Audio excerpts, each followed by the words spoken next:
The Lakeland College rowing team has started off the right oar, so to speak, particularly the novice teams who look to continue their positive start.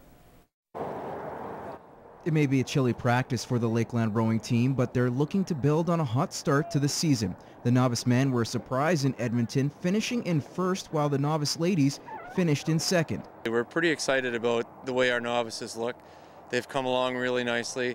The women in particular have got some good technical skills. The guys seem to do it on blood and guts, and if they could clean things up, they will be a force to be reckoned with. Our team coming together this year as almost a family and really working well with each other and spurring each other on. And you could see in that race we were just yelling away, just hollering, and it worked. The races coming up in Calgary will be an adjustment for the Rustlers. There will be lane races, which are more of a sprint as opposed to the longer distance head races.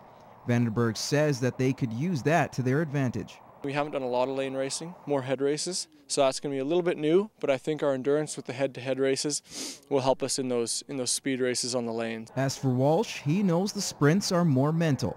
The body will row the race, but the brain runs the race. They have to keep their wits about them as they get into especially into the last 300 or 400 meters, and it gets close. To duplicate their first place finish won't be easy, but the Rustlers feel good about their chances. I try not to get too up, but at the same time I'm confident, and you hope that the kids feel that way too. They don't go in there thinking that this is hopeless and it's David against Goliath, but things went well for David in that one too. All right, moving on, the Lloydminster Universal Heat came into the year expecting to, well, again, compete for the North Charger Division title. As Emmett Murphy explains, 6 games in the Heat, or 6 games in the Heat, are looking like they can compete for a provincial title as well. The Lloydminster Universal Heat are just one of 3 teams in the AMBHL who are undefeated, averaging 7 goals a game through the first 6 matches. We're pretty unreal right now. We're on fire, so just want to keep that going and pull out a few wins this weekend and just go from there.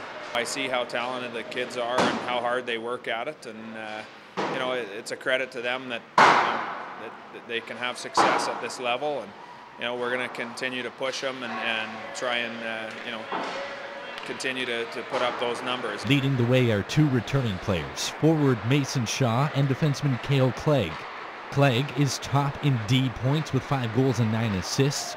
Shaw sits second in league points with 21. I kind of always believe that I've had that in me. I give a lot of credit though to my line mates. They've helped me out a lot, and to give them the puck, they've been able to bury it. The team has been nearly flawless this year with 4 wins and 2 ties.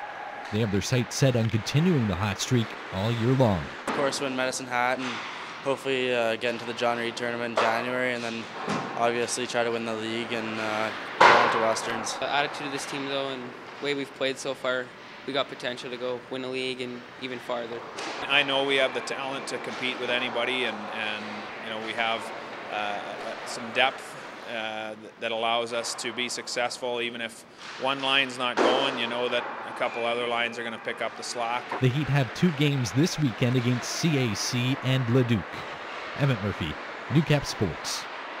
All right, AJHL hockey tonight. The Lloydminster Bobcats looking to keep that October start going. They had the 2 first wins of the year against Formac last week. Going Okotoks looking to make it 3 in a row. Puck drop for that one is 7 o'clock. Moving on, the Bonneville Pontiacs are at home at RJ Lalonde, taking on the Drayton Valley Thunder, who are 6-5-2. 7 p.m. puck drop for that one. And a little closer to Lloydminster, we have the Bandits playing their first home game of the season, 7:30 at the Civic Center, taking on the 1-3 Vermilion Tigers. All right, keeping with the football theme, the Lloydminster Minor Football Association will host Minor Football Day tomorrow afternoon. The festivities begin at noon with a trio of football games involving all Lloydminster teams from Bantam, Pee-wee, and Midget levels, including the Wainwright Guard Dogs. The final game will have a pair of local teams, the Chargers and Mustangs, playing under the lights at Raider Field. An exciting time for players and the fans.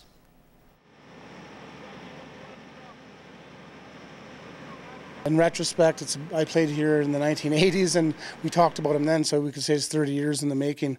And the kids are pumped. We had one of the Pee-wee teams practicing under the lights last night as a test run. Tonight we have a Bantam team practicing under them. And that's all everyone's talking about is these lights coming on at 5 o'clock tomorrow night, so we can't wait for it to happen.